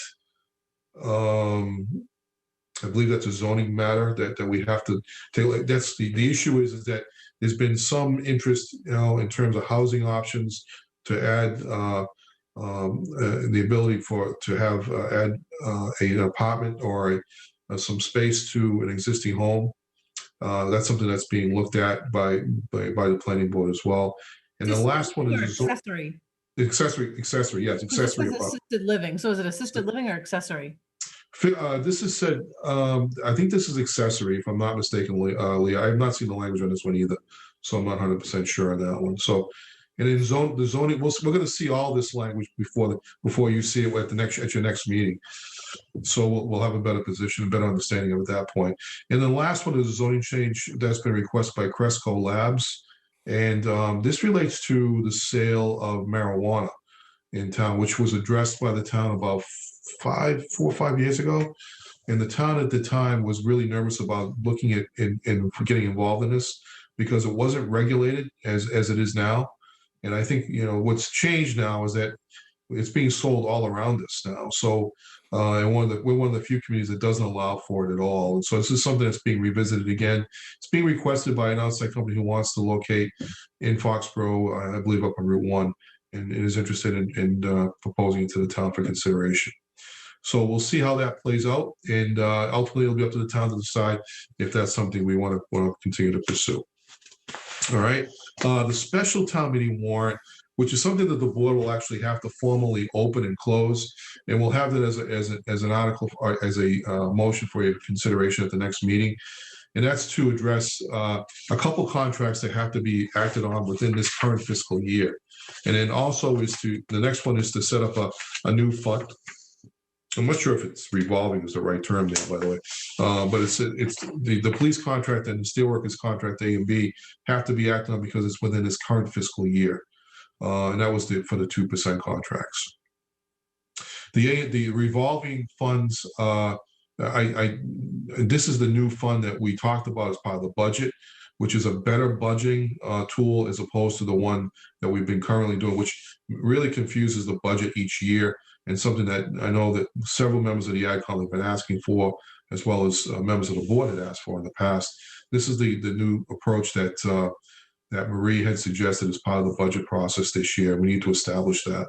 It's the only way we can do it is to have a special article within this current fiscal year to do that. So that's just a thumbnail review of where we are. And then again, this is unusual that we're going to do a special within the annual, because we haven't done it since I've been here, and I don't think it's been done in recent years. But we didn't have a special town meeting in the fall, so this requires us to do that this time, and so we can take care of things within the existing fiscal year, not next fiscal year. The annual town meeting warrant is for things, primarily for things that will occur after July 1. So just to be clear about that. I'll take any questions if you have any. Timing, you know, we don't meet again until after the 15th on the regular town meeting. Right. And, you know, given some of the warrant confusion last year, is that all set to just automatically close? Will we get it before it closes? Walk us through the timeline from here. So the 15th, it closes automatically for the annual town meeting, Leah, by virtue of the bylaw. So you have a bylaw that states that. So what can happen is that the warrant will close, and then any articles that get submitted would have to be included by then at that point. If in fact the board wanted to amend to include anything beyond the 15th, you'd have to act on that separately as a board. All right, so they have to come up as a special motion at one of your meetings to do that. If you don't, you don't have to put everything that's on there unless it was something that was petitioned in. In other words, if we have an article for the annual, you wouldn't necessarily have to include it on this warrant if you don't think it's necessary. But the only time you don't get to do that if somebody actually petitions an article onto the warrant for consideration, which we don't have at this point in time. We've not seen any petitions come in for that purpose. The second thing is in the special, you have full control over when the warrant opens and when it closes. That's strictly within the Board of Selectmen's control. So you set the date when it opens, and then you set the date when it closes. So we usually recommend a 2-week period for opening and closing the warrant. And if anybody has anything else that they want to add, they can do it at that time. There is 2 different types of considerations. For an annual town meeting, it requires fewer votes to put something on a warrant. It only requires 10 registered voters to do that. With a special town meeting, I believe it requires up to, I think it was about 150 to 200, if I'm not mistaken, 200 voters would have to petition that on for a special town meeting consideration. It's a much higher threshold to get that on a special town meeting warrant. All right, so those are the key highlights. If you have any questions on that beyond that, I'm happy to take them. All right, seeing none, let's thank you, Bill. You're right. There's no action for you tonight. This is strictly a review. Okay. All right. So Mike, Assistant Town Manager's report. I just have a couple of things. So you've seen over the last several months, we've been very busy recruiting, and I'm glad that the board got to meet the new Director of Public Health, Matthew Brennan, this evening. And just in the weekend, a little over a week and a half that he's been with us, he's just hit the ground running. And of course, before that was our building commissioner, and he's really making a difference every day on the job. So very glad to see that. We do have a couple of other positions that we are still, working on. And the one other main thing to report, we spoke earlier with the board on, I'll just report to the public that we are opening negotiations with several of our unions. And that'll keep us busy for the next several months moving up until town meeting, and we're hoping that we can get those contracts negotiated, to bring to spring town meeting. We'll see how that goes. And that's all for me. Thank you, Mike. Back to you again, Bill. Okay, thank you, Mr. Chairman. So just a few things. Really excited to be able to report that we actually vaccinated our first seniors yesterday at the COA. Even despite the weather concerns, we stayed open until about 1 o'clock, and we were able to get our first seniors vaccinated over the age of 75. And we did about 50 seniors yesterday, and we're going to do another 50 tomorrow. So our thanks go out to the fire department and to the COA for coordinating that effort and putting it into play relatively quickly. We don't know how many more vaccinations we'll be able to give beyond that. We're just waiting to see when and if we get some more vaccine, and we will certainly be doing that. Clearly, I think people would love to see us do more of that. And, granted, we're very grateful for the fact that, that Gillette Stadium's here in our community. We have the ability to use that. But clearly, if we can do it ourselves and sort of take that burden off and away from Gillette and sort of let the general public use that area up there, if we can do more locally, we'll do that. So we're looking to see if we can. If we do get the additional vaccinations, the additional serum, we will do what we can to try and vaccine more here in town. And also another thing that's important is that we've established a COVID vaccine hotline. So if people have interest about, in Foxborough or questions about information concerning the vaccinations, the number is 508-543-1611. It's a recorded line, so and we provide you with the latest information about the vaccinations going on in town or in and around the area. And what's also important about that is that it gets updated every day. So we do the information gets. We get inquiries from all over town, the different departments. So we'd like to direct people from the community to please use the line at 508-543-1611.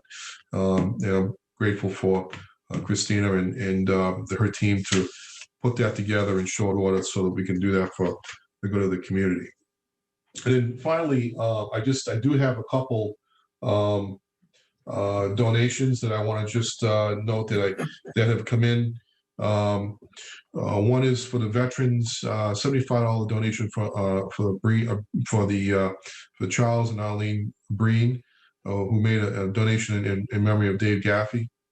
Another one from Caitlin and James Brown for $25 donated in memory of David Gaffey. And to the fire department, Mr. and Mrs. Charles Albert donated $100 to the fire department. And to the COA, Marie Sequoia, they donated $50 in appreciation for transportation provided by the COA and Human Services.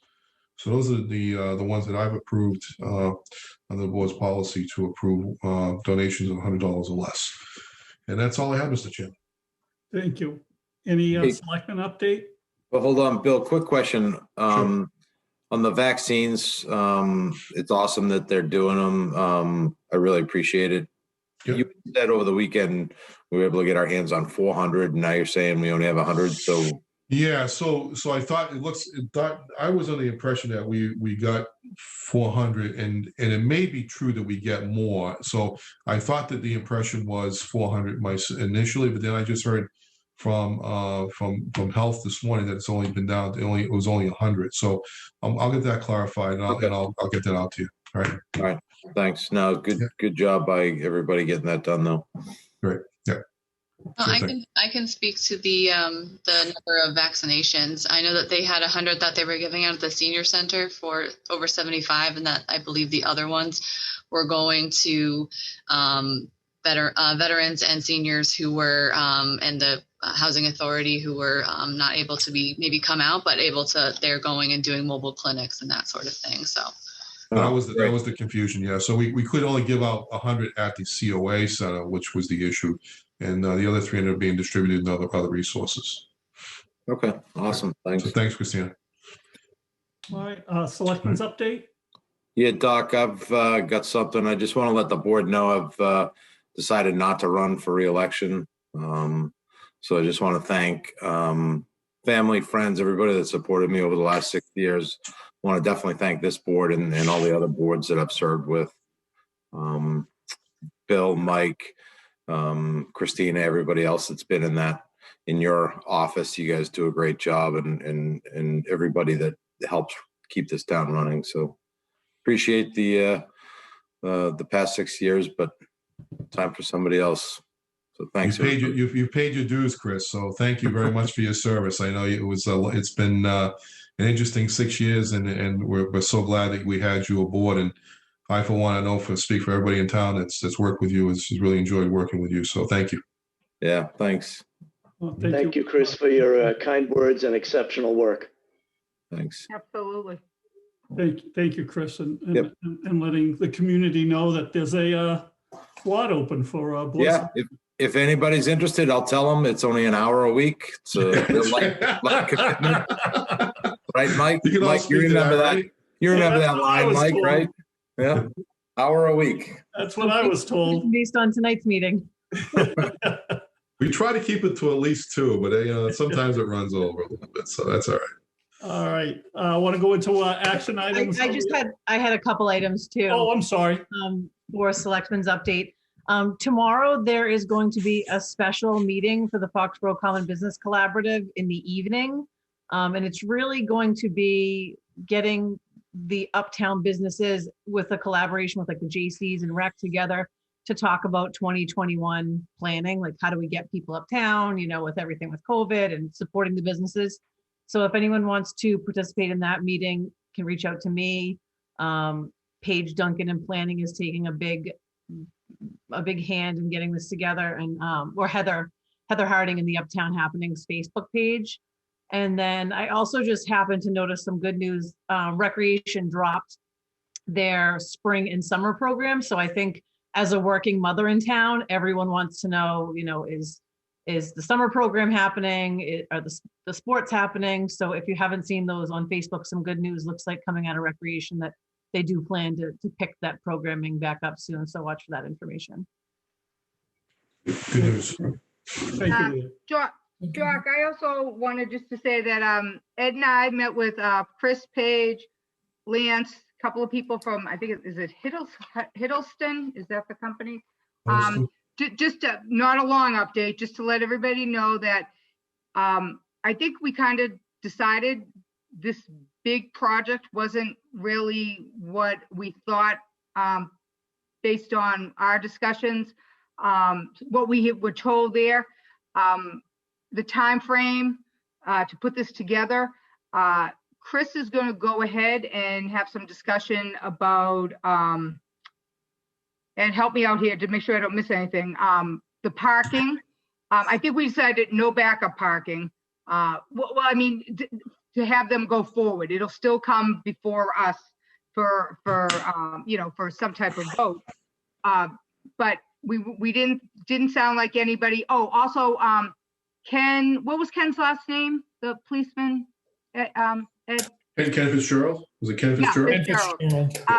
He was great because with Ed, the public safety part, he had lots of concerns about this. So we're going to go forward with asking what we might qualify for the grant. Because if we don't do this whole thing, we may not qualify for some of the money. There was a lot of talk about the sidewalk, where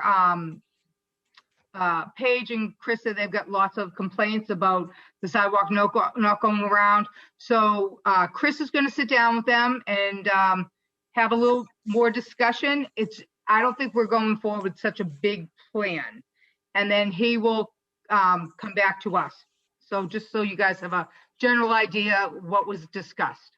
Great, thank you. One of the items that the lieutenant did provide, there were actually 24 crashes within the common region uptown in the past year for 2020. How does that compare to quite a before lot? How does that compare, Ed, to before the redesign? Is that on? I didn't get past information from him, and going back into my era, we would have probably an average of 12 to 15. Yeah, although a lot of those weren't where the redesign was done. A lot of those are at where he's gonna, and we already knew this was part of the plan. that little corner there, where south and coming across, and so people aren't going straight down Central Street from the inside lane. We were still very interested in some type of something there to stop that from happening, but a lot of those accidents are happening there. Right. Thank you, guys. Mr. Chairman, if everybody else is all set, I just, one other thing I wanted to mention too, which I forgot to mention earlier, and that is the micro enterprise grant program that has been offered to the town, that the town has been giving out to small businesses of 5 or fewer. We still have money available to give people.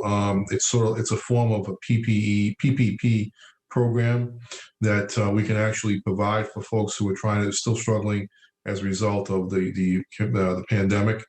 Eligible business are micro enterprises, which are businesses with 5 or fewer employees, including part-time employees, one of which is the owner. Eligible businesses under state guidelines are real estate, rentals, sales businesses, businesses owned by a person under age 18, businesses that are chains, liquor stores, weapons, firearms dealers, lobbyists, or cannabis-related businesses. So if we're having trouble actually unloading some of this money, so we really would like to give it to people if we can. So if people with businesses under 5 employees if they have an interest in this, please contact Paige Duncan and she will help you with the application process to get you through that. So we appreciate that, and we appreciate your interest in if you need help, we're here to help you with that effort. Okay. Thank you. Mr. Chair. All right, Lee, I'm going to start with some action items, the last 3. Yep, motion to accept a $150 donation to Veteran Services from Ann Gaffney and Edward Gonzalez in memory of Dave Gaffey. Second. Any further discussion? Roll call. Chris, yes. Stephanie, yes. Mark, yes. Ed, yes. Leah, yes.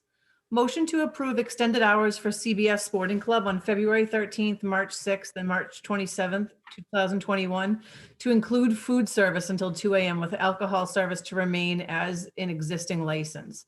Approval may be rescinded for any and all dates requested if COVID restaurant operating regulations change, the Board of Health deems it unsafe to extend the hours, or CBS Sporting Club is found to be in violation of the current COVID restaurant operating regulations. Second. Any further discussion? Is there a reason, did you say I think 2 a.m. for food service? It's Just a food. UFC fight. Just food. Oh, It's is there something like an event going on or something?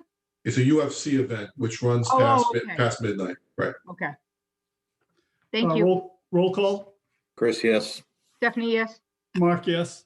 Ed, yes. Leah, yes. And then the last one, motion to accept a $500 donation to the Council on Aging from an anonymous donor for senior center programs. Second. Any further discussion? Roll call. Chris, yes. Stephanie, yes. Mark, yes. Ed, yes. Leah, yes. Motion to adjourn. You didn't waste any time there. I'll second that. Man. That's quick. All right. Chris, yes.